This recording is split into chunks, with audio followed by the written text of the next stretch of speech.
Usapang totoo, walang preno. You under vlogcaster, real talk lang, walang plastikan. Magandang araw mga ka-Wonder, welcome back sa ating YouTube channel. Wonder Vlogcaster po, magandang gabi sa inyo lahat. Medyo late na no, at kararating lang natin dahil may pinuntahan tayo sandali.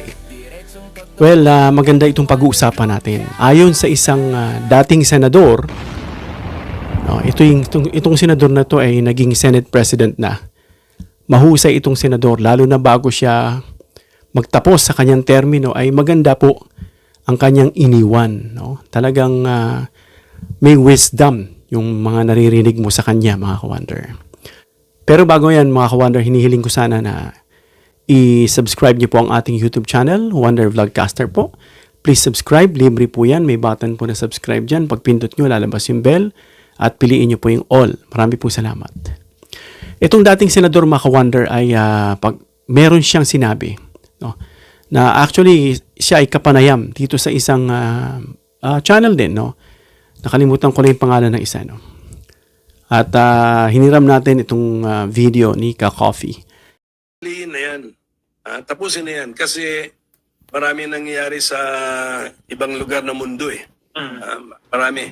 Hindi pwedeng ang Pilipinas ang pinoproblema natin is alisin ba itong isang high-ranking official dahil sa violation of the Constitution. I-determine na yan ng mabilis.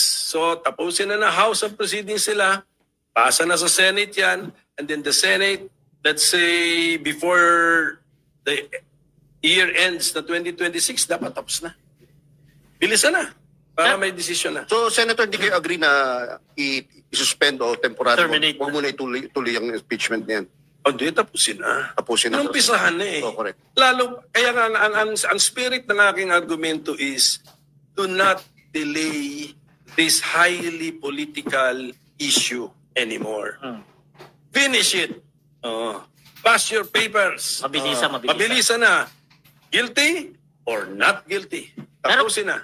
So that we can now move on kasi kailangan i-address na rin natin yung ating mga political energies, lahat ng energy natin, i-focus na natin sa next problems natin kasi ang mundo will give us additional problems. Yes. Mapapag-iwanan tayo, no? Sa gulo. Additional problems are coming. Maniwala kayo sa akin. Kaya, tapusin na yan. No? Tapusin. I'm not saying na tapusin in the sense na baliwalain. Tapusin. Tapusin. The House is doing its job very well. Yes. Actually, too well si chairman nga na I believe may timetable naman siguro sila. Hindi na siguro, Isang hearing na lang, sir.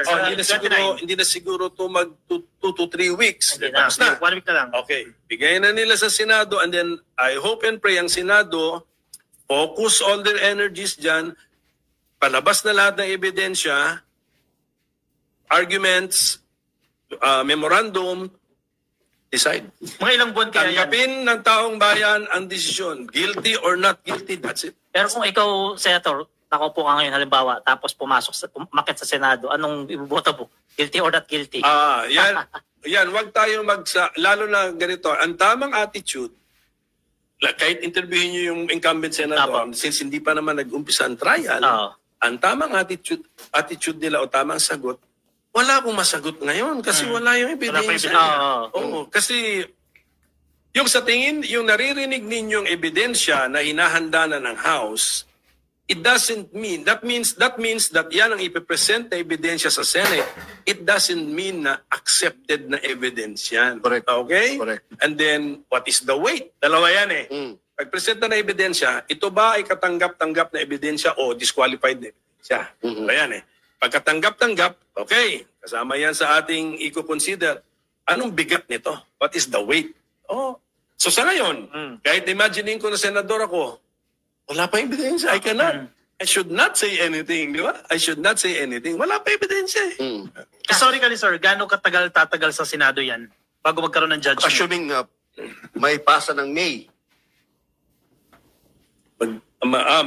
May session sila eh. Tapusin na nila. Siguro May to June, magbe-break sila. Pero yung break kasi, break sa legislative session, does not mean break in court session. Pwede ituloy. Oo, tapusin na nila. So, kung ma-file na yan this May, and then balik session ng Senado, I hope and pray, before SONA, desisyonan na nila. Kaya po yung gano'n. July, wala na tayong Vice President. Dito sa kanilang naging panayam, sinabi ni dating Senador Coco Pimentel, yan, na dapat madaliin na itong impeachment process na isinasagawa dyan sa House Committee on Justice. At ayon sa kanya, pinuri niya pa nga si Committee Chair, Attorney Jarvil Jinkiluistro, dahil daw napakahusay nito, mga kawander. Napakaingat, kung may kita nyo, yung mga nagtatapon ng mga probing questions, agad niyang kino-quote, agad niyang sinasaway at pinaalalahanan dahil ayaw niya itong magmukhang trial, mga kawander. Otherwise, madidisqualify na naman ito. Dagdag din dyan, of course, yung ibang mga congressman, kagaya nitong si Adyong, pag may mga nakikita siya na dapat hindi isama, kagaya ng mga privacy, kailangan i-strike out doon sa kanilang pinag-uusapan, Kaya itong sinabi ni dating Senador Coco Pimentel ay nakakabigla, mga kawander. Dahil bakit? Para sa kanya, dapat unahin na ito, tapusin na ito. Whether acquit or guilty, dapat daw tanggapin ng taong bayan yan. Pero of course, marami nang nakakita ng mga paglilitis na yan at pagdinig. At yan ay sabi nga ng isang lalaki, na kalimutan ko yung name niya, na kung itong si Trillanes daw ay talagang puro fabricate lang yung pinagagawa, ba't din nakasuhan? Diba? Hindi makapiyok sila Sara Duterte dahil bakit? Kapag sila ay nag-counter, demanda ay ahalungkatin pa yung mga issue dyan. At yan yung ayaw nilang mabulat-lat pa. Kaya hindi nila makanti-kanti itong si Trillanes. At talagang napakaraming naniniwala, siguro out of 100, siguro 80% more, 85, naniniwala siguro, na may probable cause, na hindi pa naman sinasabing guilty, pero meron na silang desisyon sa kanila pong mga sari-sarili. Sa opinion, sa nakikita natin, although hindi naman tayo nagsasabi na, guilty yan, dapat, sa opinion natin, bilang malayang pagpapahayag ng ating pong saloobin, nakikita natin na mukhang ang ganun, mga kawander, na pag tinatanong mo yung mga kaibigan mo, kapitbahay nyo, guilty yan. Oo, may impeach yan. Mga ganun ang opinion. At hindi mo yan pwedeng sawayin at i-rebukein. Dahil opinion nga yan, base sa nakikita, sa mga ebidensya at mga narinig. Sabi rito, mga kawander, bilang punto ng ating diskusyon, na sinabi nga ni pangalan nito, ni dating Senator Coco Pimentel, na bago raw mag-SONA, tapos na ang impeachment. Anong klaseng resulta kaya yun, mga kawander? Ayon dun sa mga discussion niya, bago raw mag-impeachment, wala na raw tayong Vice President. Yun ang ibig sabihin nila, mga kawander. So, yun ang sinasabi ron na, of course, sabi nga ni Senator Coco Pimentel, kung tatanungin kung guilty, hindi nila alam dahil wala pa nga sa kamay ng mga senador yung mga dokumento at hindi pa nga nag-uumpisa yung trial para malaman kung guilty o hindi. So, yan nga, para maiwasan yung sinasabing prolonged uncertainty or political uncertainty dyan, na may mga problema rin tayong dapat ayusin at may mga malala pang darating, dapat na hindi lang nakafocus dito sa isang impeachable official, na kung yan may guilty, kung guilty, impeach, kung hindi, acquit. Parang ganun ang ibig niya sabihin, Kasi naapektuhan yung governance at yung mga programa ng gobyerno, mga kawander. Yun ang mga nakikita natin dito, sa ating opinion. Of course, talaga naman, yung ibang programa, imbis na maitutok ng mga congressman doon, at sa senador, pagdating sa trial, nakatututok dito sa impeachment ni Sara na dapat tapusin na yan. Pero, of course, dumadaan sa tamang proseso, constitutionally, At sa kabilang banda, mga kawander, alam natin may panganib, na ma-compromise yung sinasabing due process kapag yan ay minamadali. Kaya nga sabi, susundin mo pa rin yung sinasabing proseso para hindi ka ma-technical. Kasi hinahanap na lang nila dito, mga kawander, ma-technical Hindi yung substance ng impeachment na malakas mo ng ebidensya dyan. Ang hinahanap na lang dito kung titignan mo technicality. Ma-technical lang, tapos na impeachment. Kahit na mataas o may probable cause o kahit sa tingin nila guilty. So, yun nga, sinasabi na gustong expedite, hindi naman yun ang tinutukoy dito ni Senator Coco. Kumbaga, pagbigyan ng tuon, pabilisin, in a sense na susunod sa proseso, tamang pamantayan. Kasi wonder kung mamadaliin nga natin ng basta-basta na with negligence, no? At wala katarungan, anong mas mahalaga? Mabilis na resolution o masusing pagdinig? Kagaya na sinabi ni PBBM, nasabi, kasuhan mo na yan. Ano yan? Guilty yan, ipakulong mo na yan. Ang sabi ni PBBM, madali lang yun eh. Pero pagkatapos mo ipakulong, at makakalaya na naman ulit. Bakit? Kasi hindi naging masusi ang pag-iimbestiga, kulang sa investigasyon, premature ang desisyon, pinakulong agad, ayun tuloy, nakalaya. Ganon din ito mga ka-wonder, kung ano yung proseso rito sa impeachment proceedings. Ano? Para paano ka makakasiguro niyan, ano? Pag pinabilis mo yung proseso, nananatiling patas ba ito, batay sa ebidensya? O kung may ebidensyang pinaghirapan, kagaya ng last entry, mauuwi lang sa sayang kung ito po'y mate-technical lang at hindi susunod sa tamang proseso dahil minadali, no? Alam naman natin mga ka-wonder na malapit na itong SONA ng Pangulo by June or July, ano? Ang sabi rito, bakit mahalaga ang timeline bago mag-SONA? Yun ang tanong dito, no? May kinalaman ba yan? Sa tingin ng iba, sa tingin natin meron mga ka-wonder. Pero ang tanong, makakatulong ba ito na mas maging malinaw ang direksyon ng administrasyon? No, may kumakalaban sa kanya na hindi matapos-tapos yung impeachment at may mga hindi pa nakukulong. Ito nga, tinutugis na itong mga to. Delikado na nga itong 5. Simula nagsalita si Romualdez. Pero nga pala itong si Romualdez, balita ko freeze yung kanyang mga accounts at kung ano-ano pang mga nakalink sa kanya.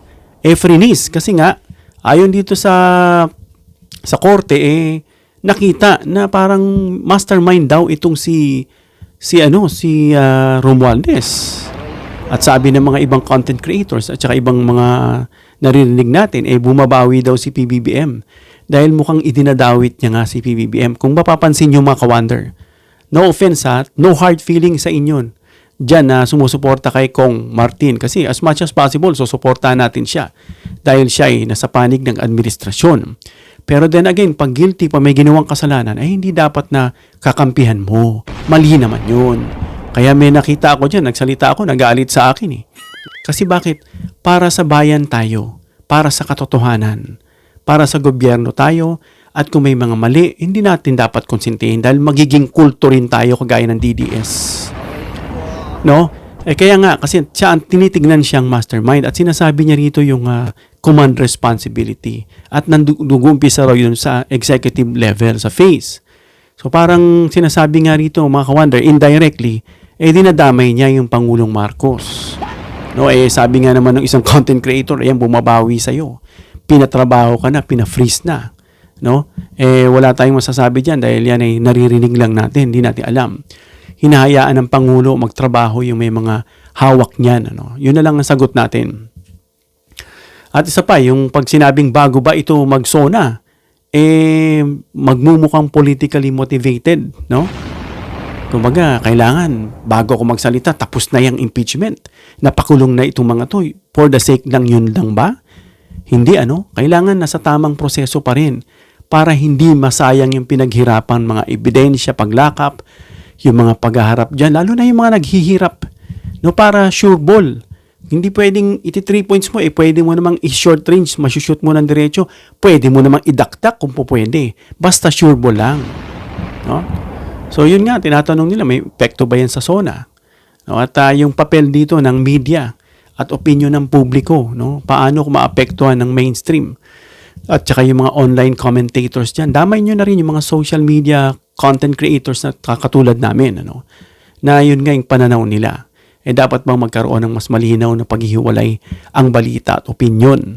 Of course, yung balita is base. Depende yung balita na first hand na nakukuha ng mainstream, na nakukuha nila sa mga insiders nila, sa mga nagre-report, kagaya kunyari kay Attorney Claire na nasa PCO. Yan po yung mga verified. May mga opinion naman kasi na nakikiramdam na lang. Opinion na lang. Kagaya ng kay Senator Coco, hindi niya alam ang desisyon kung guilty o hindi. Kasi hindi naman siya senador na Isa siyang lawyer na, private lawyer. At hindi niya alam, hindi niya hawak, kaya hindi pa alam ang desisyon. So nagbibigay na lang ng opinion. Kagaya ng mga nangyari ngayon base lalong-lalo na dito sa sinagawang latest na impeachment proceeding dyan noong April 22. Makakapaggawa ka na ng sarili mong opinion. Yun mga ka-wonder. At yung siyempre, tayo may sarili din tayong pagsusuri. Tayong mga individual na mga mamamayan. No? Sang-ayon ka ba na dapat madaliin ang impeachment? Siyempre hindi. No? Kung gusto mo madaliin at dapat nang matapos, kasi isang hearing na lang mga ka-wonder, tapos na itong 22, sa May, isa na lang. And then, magdidesisyon na, magbobotohan na, pananawagan yung plenaryo, yan, magkakaroon ng boto, kailangan one-third. Ang sabi nga 101 o 111 lang kailangan, 106 o 111. Pero lagpas na, pagkakarinig ko 115 or 150. So that's enough, no? More than enough para ma-transmit na dito sa Senado. So yun yung mga prosesong dapat obserbahan. At pagdating niyan, kung guilty ba yan o hindi, malalaman natin yan pagdating sa Senado. At nasa mga senador yan. Dahil umaasa yung taong bayan sa kanila, nakaabang, nanonood. No? At alam na nila kung sino yung may mga reservation na dyan. Yung may mga prejudgment na agad dahil kumakampi sa ganito, ganyan. Namamanmanan at nakikita yan. At yan, pagdating na susunod na eleksyon, tumakbo man yan, man yan o hindi, at umasa man yan doon sa mga supporter nila, nagbabago ang panahon. At huwag kang umaasa dahil sabi nga nila ang bola ay bilog. No? Ibig sabihin yan, ang mundo ay bilog. Minsan kala mo nasa taas ka, pero pagdating ng araw, nasa baba ka rin. Kaya maging makatotohanan, lalo na kung ikaw ay lingkod bayan, maging totoo ka doon sa mga tao mong pinaglilingkuran. Hindi ka nilagay dyan para mangawat, manloko, no? Mang-GAGO at gumawa ng mga kabalbalan. At hindi ka para diyan dahil maraming mas deserving na para dyan at pamunuan yung kanilang mga nasasakupan mula sa pinakamababa hanggang sa pinakamataas. So comment down below mga ka-wonder kung sa tingin nyo ay hindi naabot ng SONA ng Pangulo, may desisyon na sa impeachment process whether acquit or guilty. Please give me a thumbs up if you like this video para i-share ni YouTube sa iba pang viewers. Please share this video para malaman nyo ang sabi at opinion ni dating Senador Coco Pimentel na hindi naabot ng SONA ay may impeachment decision na. Please subscribe, hit the notification bell icon and choose all bilang suporta sa aming mga content creators. Hanggang sa muli mga ka-wonder. God bless.